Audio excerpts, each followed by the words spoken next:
नमस्कार, अंजली किचनमध्ये आज आपले स्वागत आहे। मी तुम्हाला दाखवणार आहे आज मस्तपैकी झणझणीत सोड्याची चटणी। तर त्यासाठी जे साहित्य घेतले इथं ते तुम्हाला दाखवते। इथं मस्त असे सोडे 8 ते 10 वेळा धुवून गरम पाण्यात आधी भिजत घातले, नंतर 8 ते 9 वेळा मी धुतले त्यांना आणि नंतर पुन्हा पाण्यामध्ये ठेवलेत। बघा असे छान आता भिजलेत ते, बघा मोठे मोठे पण झालेत भिजून मस्त। इथं घेतलाय मी कांदा चिरून बारीक, टोमॅटो लागणार आहे आपल्याला, कोथिंबीर आहे, फोडणीसाठी तेल घेतलंय, थोडंसं पाणी लागेल आपल्याला। इथं हा मसाला घेतलाय, इथं गोडा मसाला आहे, इथं हळद आहे, इथं मीठ आहे। आधी मी इथं कढई तापायला ठेवली होती, कढई मस्त तापली आता छान। तेल टाकते मी त्याच्यामध्ये,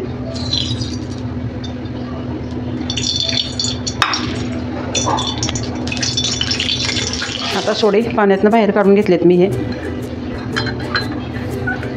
मस्त स्वच्छ धुवून काढलेत बघा। आता आपण हे पाण्यामध्ये तेलामध्ये तळून घेणार आहे।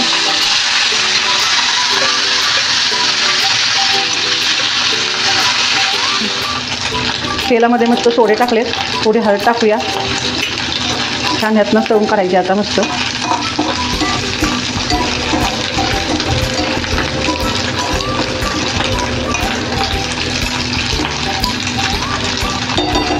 तेलात टाकल्यावर मस्त गोल गोल आकार आलाय त्यांना।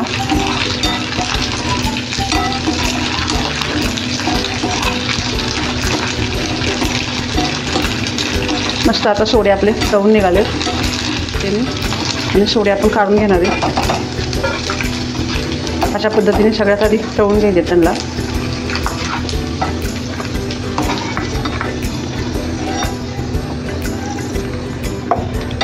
असे तळून काढलेत। आता ह्याच तेलामध्ये आपलं जे तेल आपण त्यात सोडे तळले त्यातच आपण हा कांदा टाकतोय।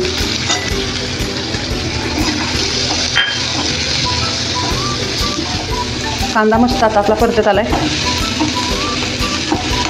मस्त कांदा आपला परतून झालाय। त्यात आपण हा बारीक चिरलेला टोमॅटो, एक टोमॅटो मी चिरून घेतलाय तो टाकते। सगळे मसाले मी एक चमचाच घेतले, जास्त नाही। तसं छान आता एकजीव होऊन द्यायचं।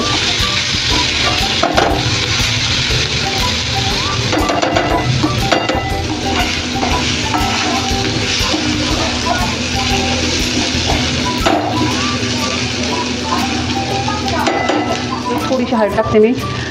कधी पण आपण नॉनव्हेज बनवताना हळद थोडी प्रमाणात जास्तच टाकायची, तुम्ही बघा टाकून, थोडासा टेस्ट वाढते त्या गोष्टीची, भाजीची वगैरे, आणि चांगलं लागतं, वास पण जास्त येत नाही त्याच्यामुळं।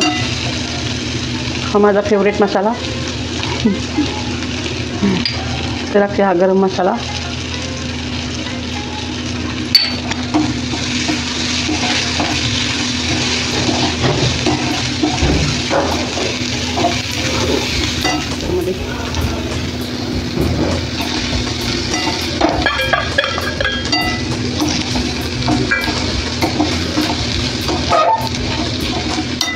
चवीनुसार मीठ टाकते,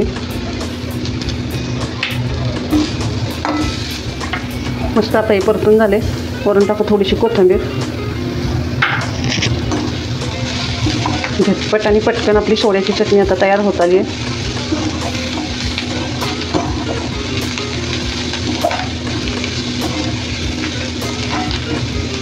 आता शिजण्यापुरतं थोडंसं आपण पाणी टाकले आणि ह्याला छान झाकण टाकून घेते 5 मिनटं।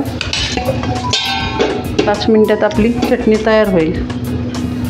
मिनटं झालीत आपली, आता चटणी बघा मस्त तयार झाली आहे। छान अशी सोड्याची चटणी बनवली मी आज। आता गॅस बंद करते, मस्त अशी वाढायला घेऊया।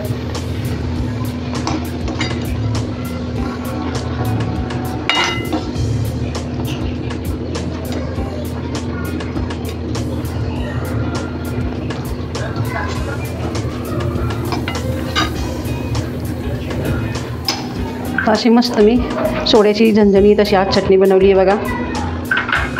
आज रविवार आहे, काय करावं म्हटलं, सोडे होते, पटकन चटणी करून घेतली। अगदी 5 ते 10 मिनटात आपली चटणी तयार झाली। ह्याच प्रकारे तुम्ही पण घरी करून बघा। मला सांगा आवडलं असेल तर कमेंट करा, सबस्क्राईब करा। धन्यवाद।